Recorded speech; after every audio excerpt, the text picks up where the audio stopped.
Como decíamos, consideramos en nuestro estudio bíblico el libro de Deuteronomio en el Antiguo Testamento, dentro del cual hemos estado observando el capítulo 17 y vislumbrando aquellas lecciones de la escritura inspirada por el divino autor.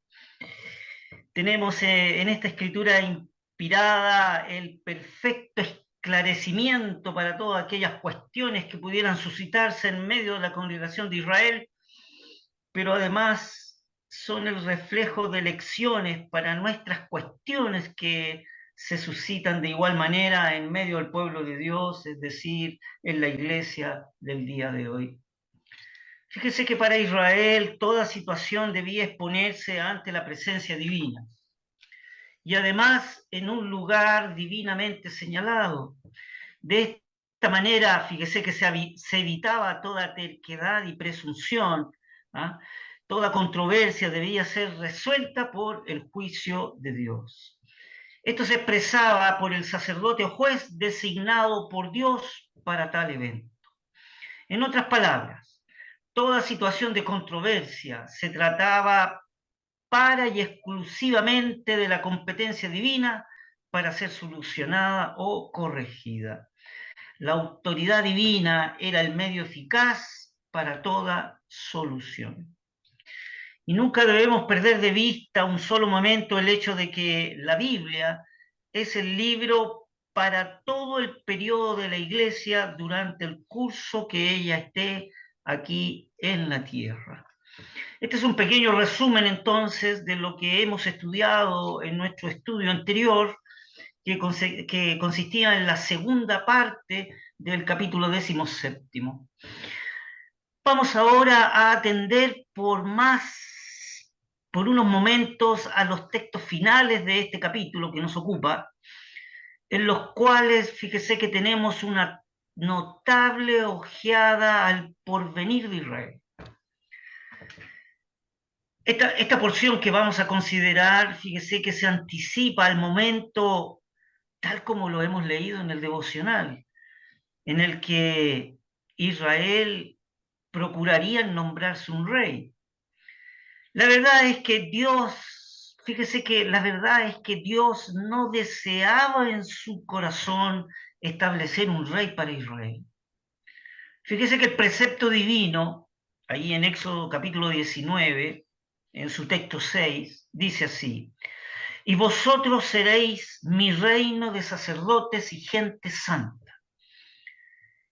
Y enfatiza el texto: estas son palabras que dirás a los hijos de Israel. Esa fue la instrucción que Dios le dio a Moisés. Vosotros seréis mi reino de sacerdotes y de gente santa. Ese era el deseo, el precepto divino que tenía Dios en sus propósitos para con el pueblo de Israel. Pero Israel dijo, como lo hemos leído hoy día en el devocional: danos rey que nos juzgues. Eso está en Primera de Samuel, en el capítulo 8, ¿verdad? Danos un rey que nos juzgue. Por lo tanto, la verdad que la porción que vamos a considerar en esta tercera parte del capítulo 17,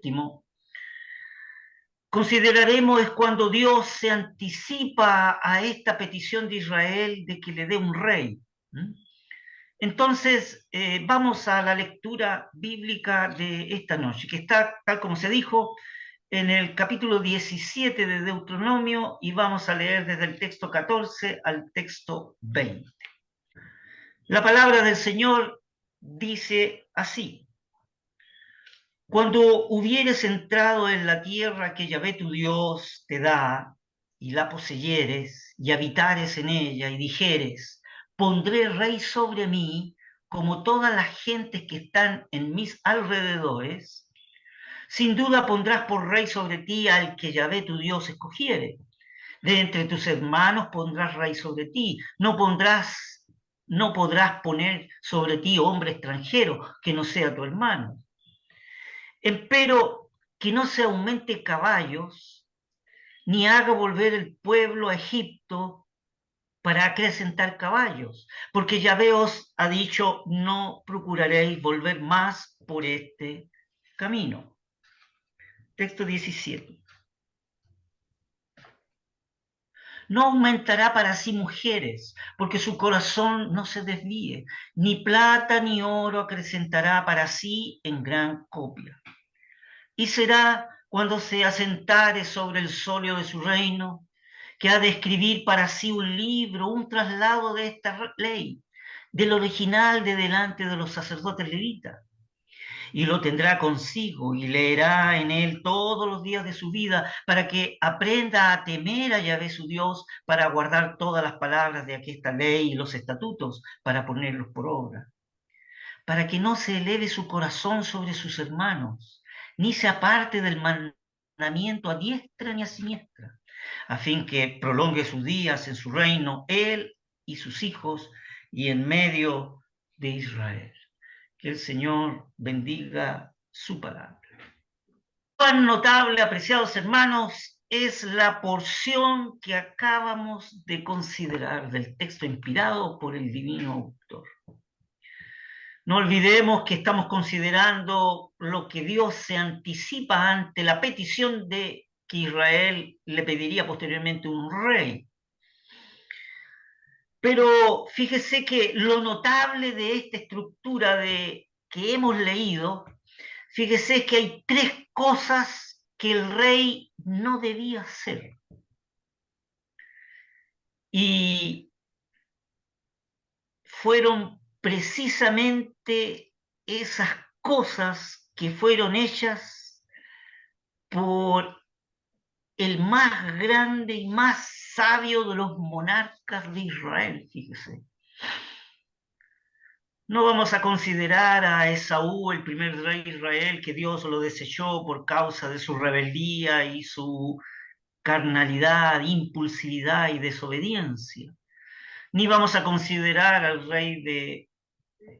a David, el rey de Israel, que era conforme al corazón de Dios. Vamos a tomar como ejemplo precisamente que las cosas que Dios dijo que el rey no debía hacer fueron hechas por el más grande y más sabio de los monarcas de Israel. La verdad que es un ejemplo. Les invito entonces a que abramos nuestras Biblias y vamos a Primera de Reyes, capítulo 9. Vamos a Primera de Reyes, capítulo 9.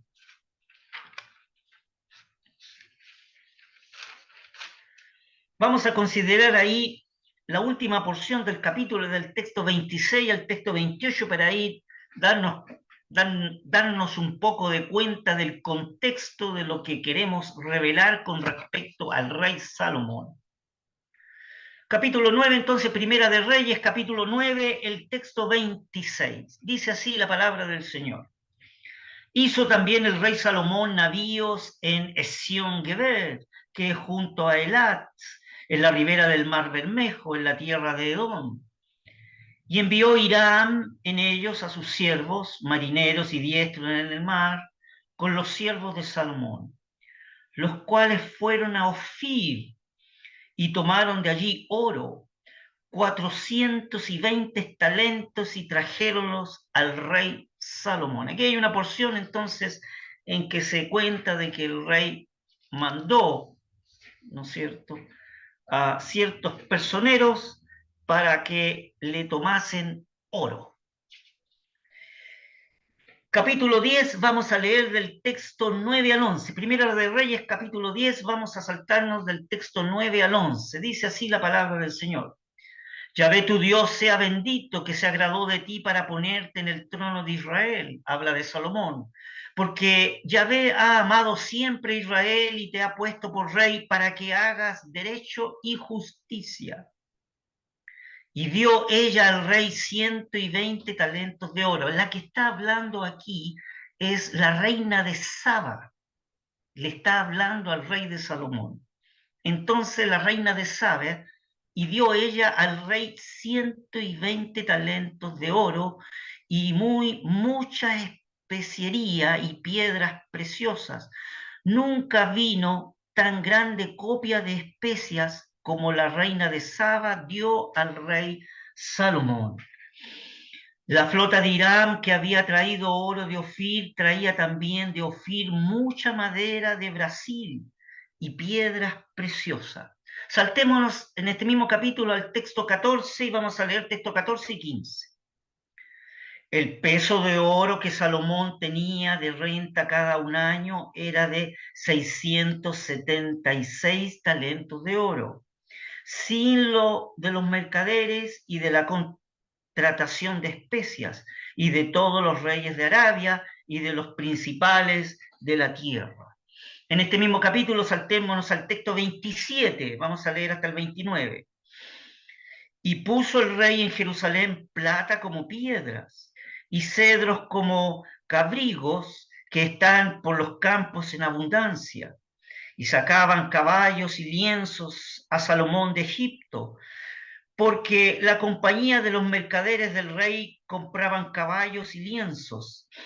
Y venía y salía de Egipto el carro por 600 piezas de plata y el caballo por 150, y así los sacaban por la mano de ellos todos los reyes de los heteos son los hititas, todos los reyes de los hititas y los de Siria.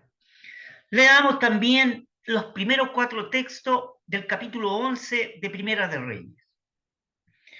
Empero el rey Salomón amó a más de la hija de Faraón muchas mujeres extranjeras, a las de Moab, a las de Amón, a las de Idumea, a las de Sidón y a las Eteas, gente de las cuales Yahvé había dicho a los hijos de Israel: no entraréis a ellas, ni ellas entrarán a vosotros, porque ciertamente harán inclinar vuestros corazones tras sus dioses.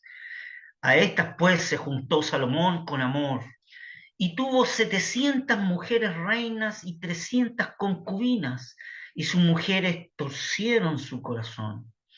Y ya que Salomón era viejo, sus mujeres inclinaron su corazón tras dioses ajenos, y su corazón no era perfecto con Yahvé su Dios, como el corazón de su padre David. Ah, qué relato, apreciados hermanos, tenemos aquí.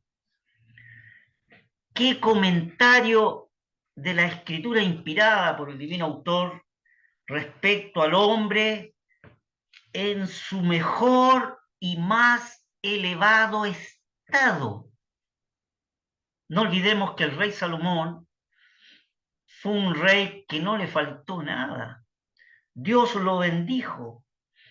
Pero observe el comentario de la escritura con respecto a lo que Salomón hizo, estando él en su mejor y más elevado estado. Aquí vemos al hombre, apreciados hermanos, dotado de sabiduría sobre todos los de su tiempo, rodeado de bendiciones, de dignidades, de honores y de privilegios. La copa terrena del rey Salomón estaba llena hasta el borde. No tenía carencia de nada de cuanto el mundo pudiese proporcionar para la felicidad humana en lo material. Y no solo eso, sino que su notable oración en la dedicación del templo, fíjese, podía inducirnos a acariciar que Salomón era el más brillante y pudiéramos acariciar que en él habían las más grandes esperanzas respecto a él mismo y a su cargo oficial como rey. Podríamos escuchar la oración de Salomón cuando su corazón era un corazón tierno y dócil para con Yahvé, el ser de Dios, para con su Dios. Veamos esa oración, es interesante. En Primera de Reyes, capítulo 3, encontramos esta oración. Y fíjese que vamos a leer desde el texto 5 al texto 14. Tomémonos unos minutos, apreciados hermanos, para poder apreciar la oración que Salomón hizo a Dios cuando su corazón era un corazón sensible, tierno, verdadero, apreciativo, lejos de toda apegamiento material. Primera de Reyes, capítulo 3, desde el texto 5 al texto 14, vamos a leer. Y aparecióse Yahvé a Salomón en Gabaón una noche en sueños, y díjole Dios: pide lo que quisieres que yo te dé.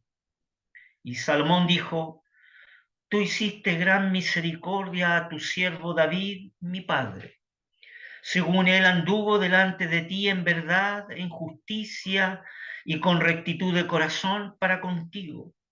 Y tú le has guardado esta tu grande misericordia, que le diste hijo que se sentase en su trono, como sucede en este día. Ahora pues, Yahvé, Dios mío, tú has puesto a mí, tu siervo, por rey en lugar de David, mi padre, y yo soy mozo pequeño, que no sé cómo entrar ni salir. Y tu siervo está en medio de tu pueblo, al cual tú escogiste, un pueblo grande que no se puede contar ni numerar por su multitud. Da pues a tu siervo corazón dócil, es decir, un corazón entendido, sensible, dispuesto. Da a tu siervo corazón dócil para juzgar a tu pueblo, para discernir entre lo bueno y lo malo, porque ¿quién podrá gobernar este tu pueblo tan grande? Y agradó delante de Adonai, Adonai es Señor en hebraico, que Salomón pidiese esto. Y díjole Dios: porque has mandado esto y no pediste para ti muchos días, ni pediste para ti riquezas, ni pediste la vida de tus enemigos, más demandaste para ti inteligencia para oír juicio. He aquí lo he hecho conforme a tus palabras. He aquí que te he dado corazón sabio y entendido, tanto que no haya habido antes de ti otro como tú, ni después de ti se levantará otro como tú. Y aún también te he dado las cosas que no pediste, riquezas y gloria, tal que entre los reyes ninguno haya como tú en todos tus días. Y si anduvieres en mis caminos, guardando mis estatutos y mis mandamientos, como anduvo David tu padre, yo alargaré tus días. He ahí la oración que escuchamos de la Escritura cuando Salomón tenía un corazón tierno, dócil, sensible, sensible a la voluntad divina, sensible a la voz de Dios. Y observe cuál fue el resultado de la bendición que Dios dio a ese corazón sensible. Aquí hay una gran lección para nosotros, apreciados hermanos. Pero ante el comentario que hemos leído anteriormente en Primera de Reyes, capítulo 9, 10 y 11, es triste decirlo. Salomón terminó en el fracaso de la manera más deplorable en cada uno de los detalles sobre los cuales la ley de Dios había hablado tan clara y terminantemente. Fíjese que la ley primeramente decía, hay tres cosas que la ley decía. Primeramente decía: no multiplicaráse para sí plata y oro. Y con todo, Salomón lo multiplicó. Es decir, hizo negocios más allá de las riquezas que Dios le había otorgado. A eso se refiere. Segundo, la ley decía: no, que no se volviese a Egipto para aumentarse caballos, ni ir por el camino, ni volver por ese camino hacia Egipto para aumentar caballos. Sin embargo, fue a Egipto por caballos. Fíjese que cerca de Petra los arqueólogos encontraron las grandes caballerizas del rey Salomón. La tercera ley se le dijo que no multiplicase para sí mujeres.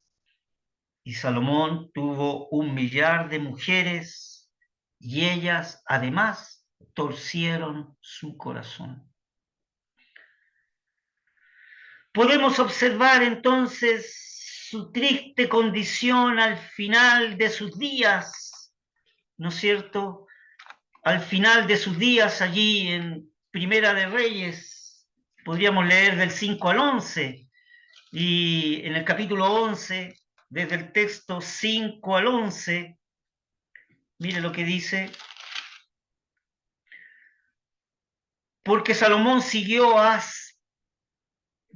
porque Salomón siguió a Astarot, diosa de los sidonios, y a Milcom, abominación de los amonitas. E hizo Salomón lo malo en los ojos de Yahvé, y no fue cumplidamente tras Yahvé como David su padre.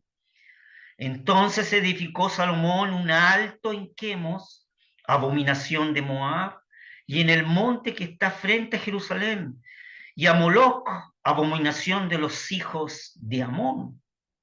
Y así hizo para todas sus mujeres extranjeras, las cuales quemaban perfume y sacrificaban a sus dioses. Y enejóse Yahvé contra Salomón por cuanto estaba su corazón desviado de Yahvé, Dios de Israel, que le había aparecido 2 veces, y le había mandado acerca de esto, que no siguiese dioses ajenos. Mas él no guardó lo que le mandó Yahvé. Y dijo Yahvé a Salomón: por cuanto ha habido esto en ti y no has guardado mi pacto y mis estatutos que yo te mandé, romperé el reino de ti y lo entregaré a tu siervo. Ese fue el juicio que Dios dio. El rey más sabio y más poderoso, que partió con un corazón dócil, tierno, entendido y sensible para con los estatutos o preceptos de Dios, queriendo gobernar a un pueblo con sabiduría para poder entrar y salir,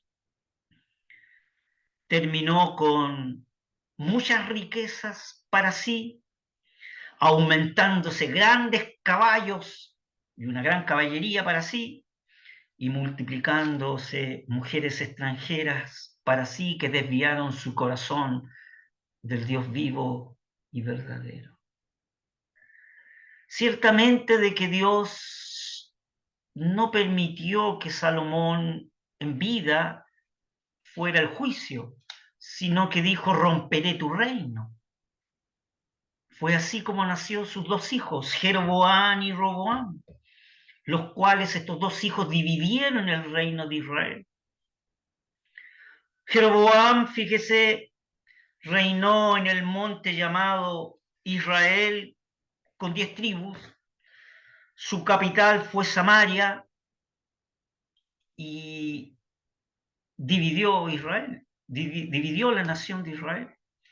Y Roboam, el otro hijo, reinó en el sur, llamado el reino de Judá, con las 2 tribus y media, con 2 tribus y media, la de Judá, la de Benjamín y la media tribu de Manasés, y su capital era Jerusalén, y se rompió el reino.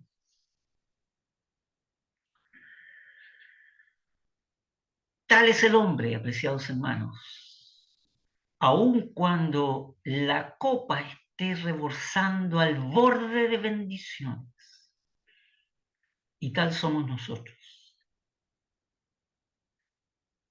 Y solo podemos sacar una conclusión. Al menos Dios con esta conclusión está clarísimo. Cuán poco se puede contar o confiar en el hombre. La misma escritura dice de que toda la carne es como la hierba, y se cose la hierba y la flor se cae. Pero podríamos preguntarnos algunas cosas. ¿A qué debemos atribuir la señalada y triste y humillante caída de Salomón? ¿Cuál vendría a ser la piedra de tropezo ante esta triste y humillante caída, o la forma con que terminó Salomón? Para responder esta pregunta, apreciados hermanos, vamos a examinar los textos finales de nuestro capítulo. Volvamos a leer del texto 18 al texto 20 de nuestro capítulo 17 que nos ocupa para poder obtener esta respuesta a esta pregunta. Dice así la palabra del Señor. Y será que cuando se sentare sobre el solio de su reino, se refiere al rey, cuando el rey se sentare sobre el trono de su reino, ha de escribir para sí un libro, un traslado de esta ley del original de delante de los sacerdotes levitas, y lo tendrá consigo, y leerá en él todos los días de su vida, para que aprenda a temer a Yahvé su Dios, o para que aprenda a temer al ser de Dios su Dios. Así expresa el texto hebraico. Para guardar todas las cosas de aquesta ley y estos estatutos, para ponerlos por obra, para que no se eleve su corazón sobre sus hermanos, ni se aparte del mandamiento a diestra ni a siniestra, a fin que prolongue sus días en su reino, él y sus hijos, y en medio de Israel. He aquí la piedra de tropiezo de Salomón. Si Salomón hubiese atendido a estas muy preciosas e importantísimas palabras del texto inspirado por el divino autor, su historia habría sido muy diferente. Pero él no atendió a la palabra divina, sino que se apoyó y se conformó en sus riquezas materiales. Eso fue lo que le sucedió a Salomón. Se apoyó y se conformó en sus riquezas o en los recursos materiales. Por lo tanto, su corazón se conformó a esa parte material y su corazón se transformó en insensibilidad. Ese fue el efecto. Del corazón dócil, tierno y sensible, el hecho de que se haya apoyado en los recursos materiales que poseías y además de eso negoció y administró para tener más, el resultado es que su corazón se transformó en un corazón insensible.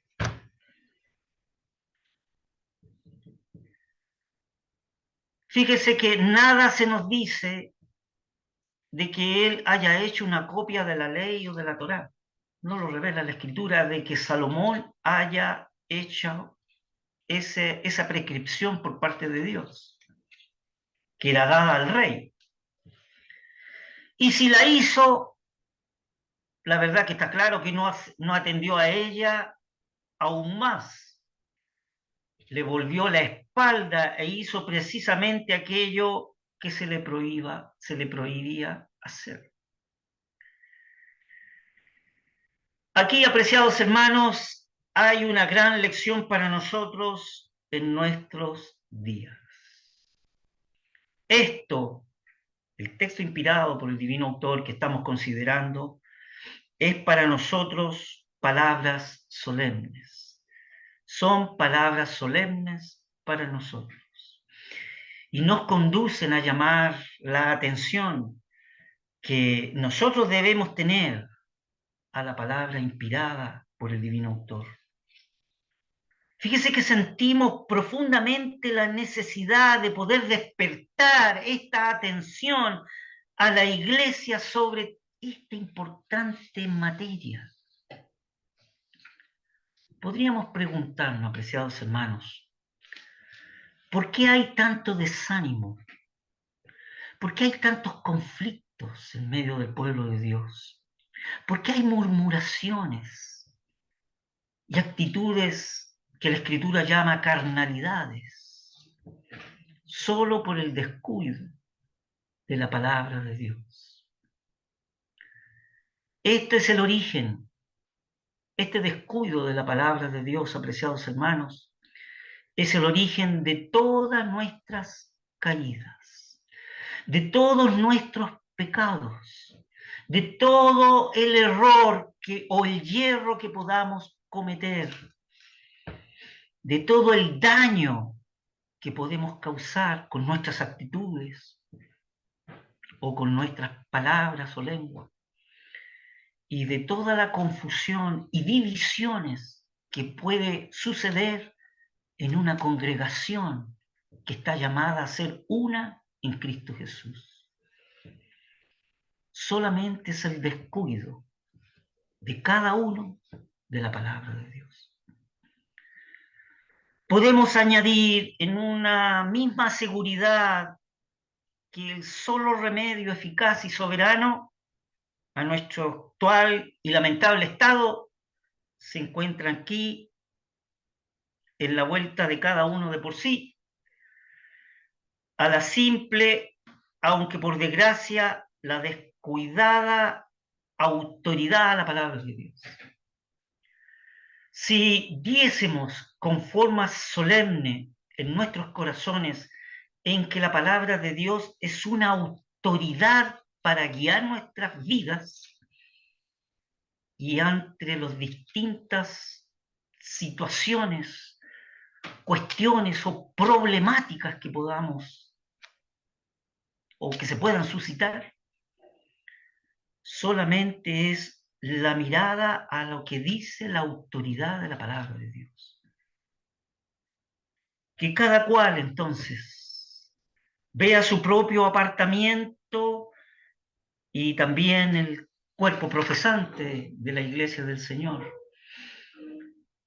y pueda dar esa visión de lo que significa en que la palabra de Dios es autoritativa y positiva en su enseñanza, la cual Dios el Padre, siempre por medio de su Hijo Jesucristo, con su gracia tremendamente amorosa, por esa obra preciosa que hizo en la cruz del Calvario por los suyos, nos restablecerá si es necesario, nos curará, nos bendecirá, nos guiará a aquella bendita senda de obediencia que ciertamente está abierta a toda alma que sinceramente tiene un corazón humilde, sencillo y dispuesto, como lo tuvo Salomón